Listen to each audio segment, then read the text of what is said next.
Kastélyszalon Podcast. A műsor, amiben Magyarország kastélyszállóit és történelmi épületeit fedezzük fel.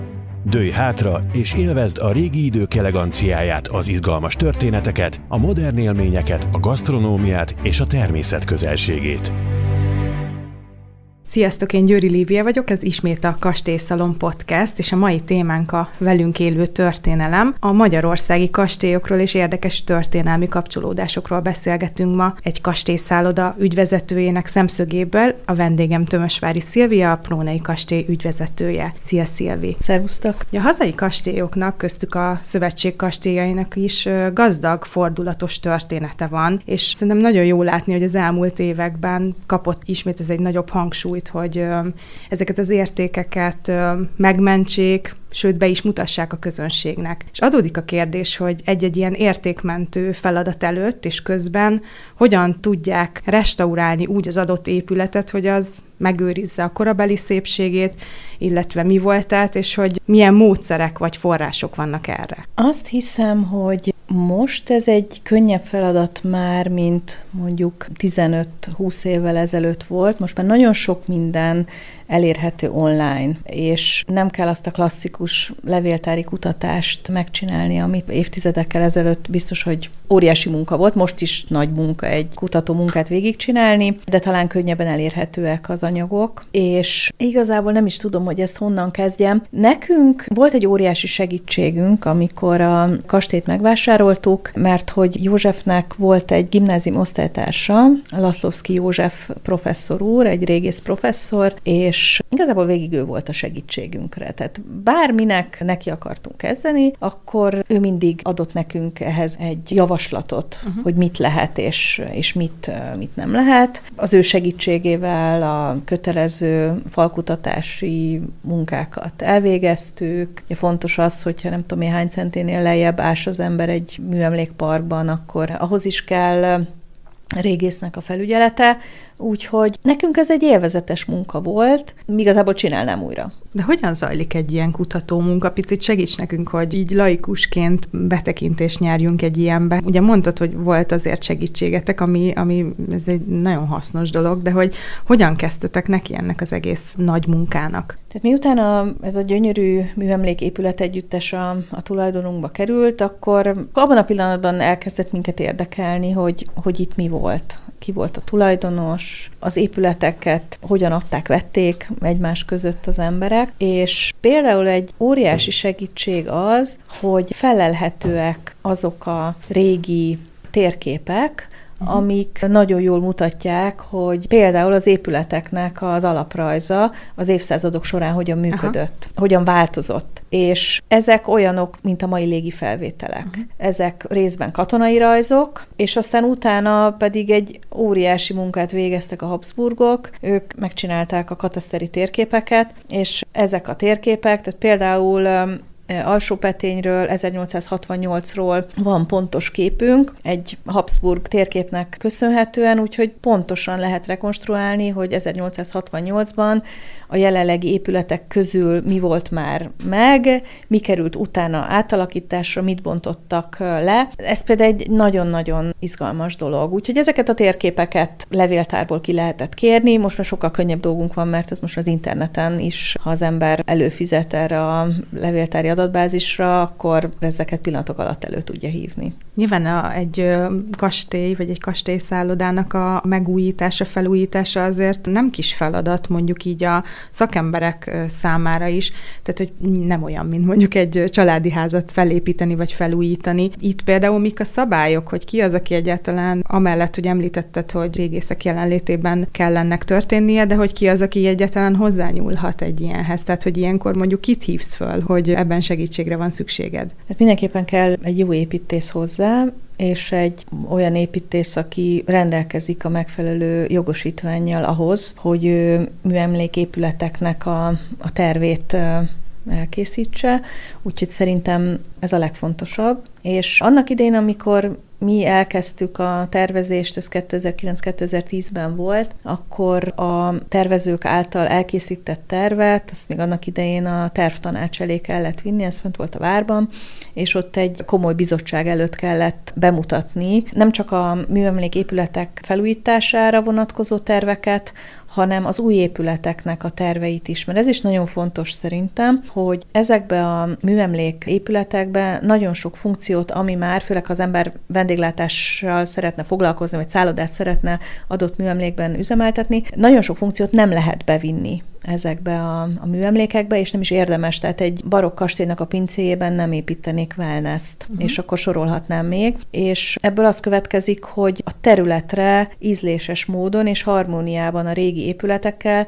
új épületek is be kell, hogy kerüljenek. És azt hiszem, hogy ez még nagyobb feladat, és még fontosabb az egész tervezési folyamatban, mint maga a műemléknek a felújítása, hiszen ott egy régit kell visszaállítani, tehát egy meglévő dolgot kell igazából, hát azt is nyilván felújítani, de ott inkább a kutatómunka nehezebb, az új épületeknél pedig az, hogy az valahogy illeszkedjen ezekhez a régi műemléképületekhez. Engem az is nagyon érdekel, hogy kivág bele egy ilyen projektbe, hogy ez azért már a fenntartása is egész embert kíván, és ugye mondtad, hogy a férjeddel indultatok el ezen az úton. Mi volt erre az indítatásotok? Igazából azt gondolom, hogy párom részéről ez tényleg egyfajta értékmentés volt. De nem az volt a cél, hogy legyen egy családi házunk egy kastélyban. Ez nem volt sosem cél, hanem azt szerettük volna, hogy ez valamilyen módon fenntartsa magát ez az objektum, hogyha ez elkészül.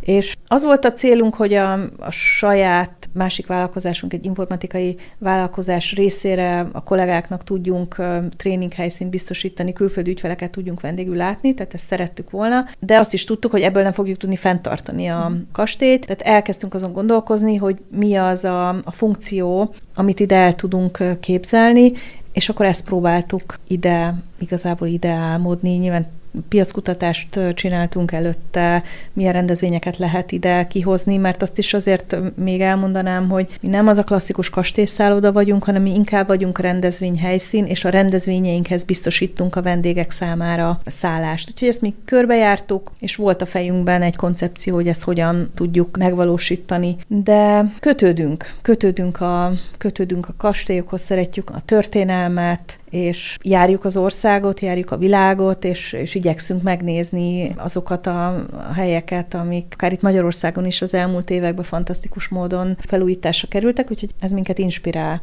De ha elmondhatok egy ilyen személyes dolgot, nekem a nagymamámnak a nővére, ő aktív volt Caritasban, és hétvégente idős hölgyeknek hordott ebédet. És én kislányként nagyon sokszor Budapesten, vidéken laktam, de sokat voltam nagymamáméknál Budapesten, és én sokszor mentem vele. És hát ezek az idős hölgyek, akikhez ő járt, régi bútorok és porcelánok között laktak, egyedülálló 80-90 éves hölgyek voltak, és engem ez teljesen elvarázsolt. Tehát én kislányként ilyen mini porcelánokat kezdtem el gyűjteni, a mai napig megvan. Édesapám ilyen parketta maradékokból csinált nekem ilyen miniatúrökhöz ilyen kis polcot. Aha. Úgyhogy a szobám nekem kislánykoromban már tele volt régi dolgokkal, és akkor elkezdtem régi képeslapokat gyűjteni, régi dokumentumokat, régi okleveleket. Tehát engem ez nagyon-nagyon érdekelt, és én már gyerekkoromban értékként tekintettem erre, és azt hiszem, hogy ehhez kellenek a szülők is, tehát szüleimmel rengeteget jártuk az országot, és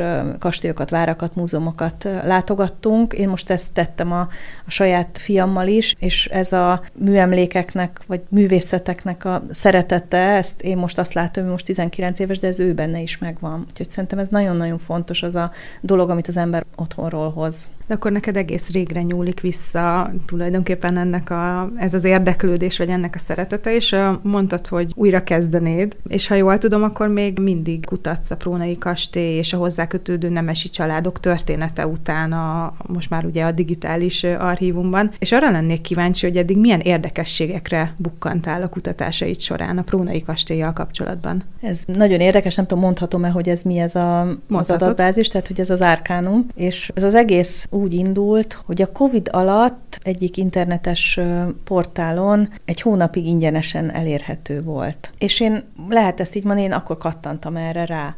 Előtte is sok anyagunk volt, de valahogy mindig azt éreztem, hogy tulajdonképpen nem tudunk semmit. Tehát tudtuk, hogy ki mikor született, ki mikor halt meg, és melyik család mikor volt a tulajdonos, de igazából nem tudtuk a történetünket. Azért a Gyurcsányi család kihalt, a Prónai család egy nemesi család, szintén annak a családnak, aki Alsópetényben lakott, leszármazottai nem születtek, nem maradt meg semmi, háború után mindent elvittek, a kastély teljesen üres volt, úgyhogy nehezen tudtunk forrást találni ehhez, hogy mégis hova nyúljatok vissza? Igen. Úgyhogy nekem az Árkánum volt egy ilyen úristen, és az a jó, hogyha évente ránézek, mindig találok újat.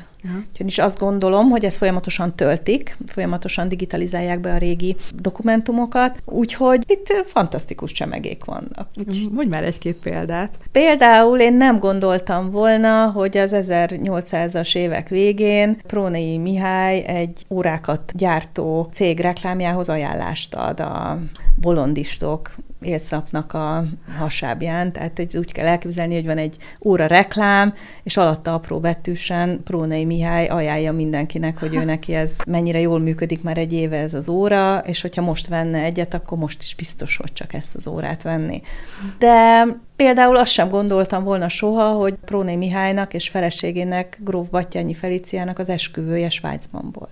És ezek a régi újságok, ezek az összes nemesi családban lévő esküvőről tudósítottak, ezt leírták pontosan, hogy ki jelent meg az esküvőn, akár azt is, hogy ki milyen ruhában volt, és akkor ugyanígy tudósítottak a halálhírekről is. És például egy nagyon érdekes dolog, hogy a faluban élt Rozika néni, aki most idősek otthonába költözött, de Rozika néni, ő 20-ban született, úgyhogy most már bőven 100 év felett van, és Rozika néni mesélte nekem, hogy hát a Próné Gyula, az ezredes, az itt volt a faluban, és mindenféle történeteket mesélt nekem a Próné Gyuláról, de igazából nem találtam róla semmit. Tudtam, hogy ő a Prónai Mihálynak a testvére volt, de ezen kívül nem volt info róla, és aztán egy német nyelvű újság van, a Pesterloidban találtam egy halotti jelentést, ahol leírják, hogy Julius von Prónai, ugye ő volt Próné Gyula, Julius von Prónai 33-ban meghalt, és hogy Alsópetényben töltötte a nyugdíjas éveit, és ő például Ferenc Ferdinánd trónörökösnek volt a császári királyi kamarása, és kísérte őt az 1800-as évek végén világkörüli útjára, és akkor innen jött ugye a következő, hogy akkor erre a világköri útra kerestem, és erről Ferenc Ferdinándnak van egy naplója, és abban van fénykép, hogy kik kísérték őket, és a többi, tehát innen már utána jön a következő történet, tehát hogy talál az ember egy kis morzsát, és akkor van min elindulni, úgyhogy ez egy kifejezetten élvezetes elfoglaltság. Volt valami meghökkentő ilyen történet, amikor így olvasgattad ezeket akár a régi újságcikkeket, ami itt találtál a Prónai kastélyról? Például a párbajok. A Prónai Mihálynak volt egy szomszédja a szomszédos településen, Keszegen, a Huszárelemér. És hát az derül ki a korabeli tudósításokból, hogy ők nem voltak túl jóban. Tehát a Huszárelemér volt az, aki valami miatt a Prónait feljelentette. Volt például egy olyan ügy, ez nagyon vicces, legalábbis én viccesnek találtam, hogy azért jelentette föl a Prónai Mihályt, mert hogy ő szerinte a napszámosokat a szőlőben lefejjel kapáltatja. Tehát, hogy hegynek lefelé, és hát, hogy ez balesetveszélyes. Úgyhogy például volt egy ilyen per, aztán volt milyen érdekes, hogy miből robban ki. Igen. De volt egy becsületsértési ügy. Igazából az abból robbant ki, hogy a Mikszátnak a fia, ifjabb Mikszát Kálmán, ő valahol hazugnak nevezte vagy minden szava hazugság, valami ilyesmit mondott a Huszáreleméről, és ehhez ő tanukat is hívott, és az egyik tanú volt Prónai Mihály. És akkor utána a Huszárelemére a Prónai Mihályt rágalmazásért feljelentette, és ebből párbaj lett. De akkor már, ez azt hiszem 1924-ben volt, a Prónai Mihály 25-ben meghalt, ő hosszú ideig betegeskedett, és akkor az ő testvére, a Prónai Pál volt az, aki azt mondta, hogy akkor ő fog párbajozni. Átvette a helyét, igen. És hát én azt képzeltem el, hogy egy párbaj úgy zajlik, mint ahogy a filmekben látja az ember, hogy kora hajnalba kimennek a mezőre, és akkor ott egy nagy diófa alatt, ott a segédek, és akkor párbajoznak. Na most nem, mert hogy volt egy most mindjárt eszembe jut, igen, Fodor-féle vívóterem, tehát ők ehhez vívótermet béreltek, hogy a párbajnak legyen helyszíne, úgyhogy ezt is leírták a korabeli lapok, hogy zajlott ez a párbaj, úgyhogy ez egy kartpárbaj volt. És akkor ugye már nem volt akkor sem engedélyezett a párbaj, úgyhogy úgy tudom, hogy néhány napra le is csukták őket. Amúgy a Prónai Pál sebesült meg jobban, ő több mély vágást is kapott, úgyhogy ez egyfajta csemege volt az akkori lapoknak. Például ez egy izgalmas történet. Azt is mondtad itt korábban, hogy így akár esküvőkről is olvastál, és hogy most is rendezvényhelyszínként is funkcionáltok. Mennyit merítetek ezekből a régi, akár újságcikkekből, vagy régi sztorikból ma például egy rendezvény esetében? Rendezvényekhez azért ezeket nehezen tudjuk felhasználni, inkább az, hogy azt a hangulatot próbáljuk megőrizni, ami annak idején lehetett 1800-as évek vége, 900-as évek eleje, úgyhogy ezt mi a kastély épületekben próbáljuk ezt a hangulatot megmutatni a vendégeknek, tehát mind a berendezés, tehát a bútorok, a festmények a falon, ezek mind ebből az időből származnak. Úgyhogy ha belép a vendég, akkor tényleg olyan, minthogyha egy kicsikét visszament volna az időbe. Úgyhogy ilyenkor nehéz, viszont mi magunk szervezünk olyan rendezvényeket, amikor ezt a régmúlt békebeli hangulatot egy kicsit vissza tudjuk hozni. Ilyenek például 2 hetente vasárnap a tea délutánjaink, ahol igazából annyi a dolga az embernek, hogy leül és beszélget. És akkor eltöltött nálunk 2-3 órát, gyönyörű zsolnai porcelánban szolgáljuk föl a teát, és igazából ezt a kicsikét a angol szokásoknak megfelelően a szendvicsek és a scone, és tehát minden úgy néz ki, mint egy klasszik angol tea délután, úgyhogy mi ezt a hangulatot próbáljuk a vendégeinknek inkább egy picikét mi visszahozni. Tehát egy esküvőn vagy egy céges rendezvényen ez nagyon nehéz, viszont azt mindig próbáljuk elérni, hogy azok a vendégek, akik mondjuk egy konferenciára jönnek, és a modern rendezvényteremben ülnek, legyen lehetőségük a kastélyt megtekinteni. Picit kalauzolj el bennünket a kastélyba, hogy mi az, amit látunk, ha belépünk, vagy mi az a hangulat, ez a millió, amit próbáltok sugározni, mert említetted, hogy nem annyira maradtak fent tárgyak, tehát hogy nem volt miből kiindulnatok. Hogyan tudjátok, vagy milyen berendezési tárgyakkal, milyen különlegességekkel tudjátok ezt a milliót visszahozni? Igen, nem maradt meg igazából semmi berendezési tárgy. Van egy Prónai Mihály felirattal ellátott teljes kannánk, úgyhogy ezt sikerült visszaszereznünk, illetve még egy bútor van, ami állítólag a kastélyból való, és a kastélyban dolgozó cseléd kapta Prónai Mihálynétól, Batthyány Feliciától, úgyhogy ezt egy ilyen sufniból bányáztuk ki, és ez egy tálaló szekrény, aminek az alsó része az fehérre volt lefestve, a felső része pedig barna sziladekorral, úgyhogy ez egy nagyobb művelet volt ezt rendbehozni. De a berendezési tárgyak, illetve a festmények is, az mind az 1800-as évek vége, 900-as évek elejéről származnak, úgyhogy ezeket úgy próbáltuk összeválogatni, tehát úgy próbáltuk a kastélyt berendezni, hogy ez stílusában, hangulatában, tehát hogy mi ezt igazából nyilván az ember elképzeli, hogy ez hogyan lehetett. De ami talán még nagyon fontos a berendezésen kívül, hogy a kastélynak a tereit próbáltuk visszaállítani, mert még ez volt fontos, ugye itt egy kis barokk kastélyról, vagy inkább kúriáról beszélünk, ahol egymásban nyíló szalonok voltak régen, úgyhogy amikor a kastély hozzánk került, az volt az első, hogy ezt a teret mi visszaállítsuk. Illetve ami még egy nagyon szép megmaradt dolog, nekünk 2 kastélyépület van a területen, egy nagy kastély és egy kis kastély, és a kis kastélyban a padlóburkolat az egy gyönyörű teradzó, ami tulajdonképpen egy ilyen öntött műkő, és annak jó néhány helyen az eredetie megmaradt. És ehhez volt mesterember a szomszéd településen, Karcsi bácsi, Karcsi bácsi ezt még értette ezt a szakmát, úgyhogy ezt nagyon jól lehetett helyreállítani, illetve van, ahol teljesen újra kellett műkövezni, de ez egy óriási dolog, hogy ez megmaradt, mert ez azért már ad egy hangulatot az épületnek. A Kastélyszállodák Szövetségén belül ti azért kapcsolatban vagytok egymással. Hogyha más kastélyokat nézzünk, akkor tudsz-e még ilyen sztorikat, hogy hol mi az, ami megmaradt, vagy milyen tárgyakkal tudtak dolgozni? Például, hogyha a Röjtők-Muzsai Szidónia kastélyszállóra gondolok, ott fantasztikus, hogyha az ember bemegy a szállodának a halljába, ott egy csodálatos falburkolat, illetve mindig arra tudok gondolni, hogy fölmegyek a lépcsőn, egy gyönyörű eredeti falépcső, ami minden lépcsőfokára, hogyha az ember rálép, akkor így nyekereg, vagy roppan egyet, és csodálatosan megmaradt. Tehát ez szerintem nagyon-nagyon kevés hely, és ott is volt minden a háború után, de szerencsés módon ezt mégis megőrizték. De szerintem egyik legjobb példa, és nagyon kevés ilyen van az országban, ez a Gréfül kastély, Két út közben.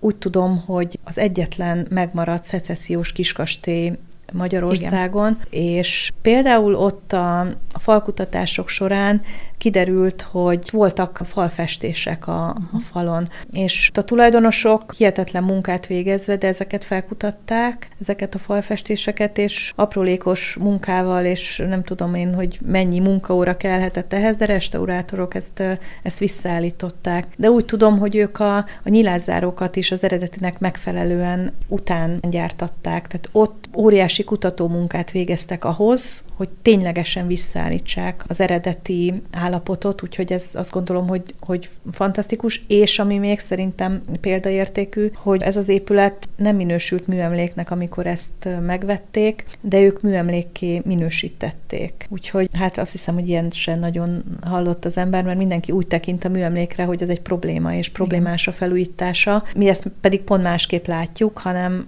ez egy olyan érték, amit jó megmenteni. És Györgyikék is így gondolkoznak, és ha még annyit szabad még a Gréfülhez kapcsolódóan, hogy ők olyan szempontból is nagyon szerencsések, hogy visszakerült hozzájuk néhány tárgy, ha jól tudom, Gréfül Andornak az ágya, azt is valamilyen tyúkkolból sikerült kibányászni, és visszahozni, és rendbe tenni, illetve ott a Oroszlón, azt hiszem, talán a háziorvos őrizte a Gréfüléknek a biliárdasztalát, amit az ő nagyapja kapott megőrzésre a Gréfüléktől, és ő most azt visszaadta a jelenlegi tulajdonosoknak. Visszakerült az eredeti helyére. És még arra lennék kíváncsi, hogy itt ugye nem múzeumépületekről beszélünk, hogy nem úgy megyünk ide, mint egy múzeumban, hanem tényleg vendégként néhány vagy akár több éjszakára megszállva. Hogyan tudjátok például ezeket a sztorikat, amiket elmeséltél, rendkívül izgalmas történeteket, hogyan tudjátok megmutatni a látogatóknak, és egyáltalán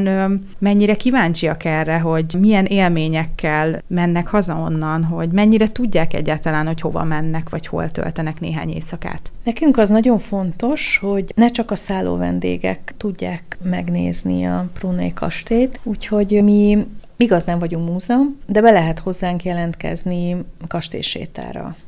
És ez azt jelenti, hogy tartunk idegenvezetést, meg lehet nézni a kastélyépületeket, van egy gyönyörű, közel 300 éves pincénk, szépen berendezett kastélyépületek, és idegenvezetést tartunk. Tehát nekünk fontos az, hogy az is be tudjon jönni a kastélyba, aki adott esetben nem száll meg nálunk, akár egy középiskolás kiránduló csoportot is szívesen veszek, de nyugdíjas csoport is érkezik hozzánk. Nagyon sok a kiránduló alsó petényben, és mi ezt kiírjuk, hogy a kastély előzetes bejelentkezéssel látogatható. És mennek is? És jönnek. Igen.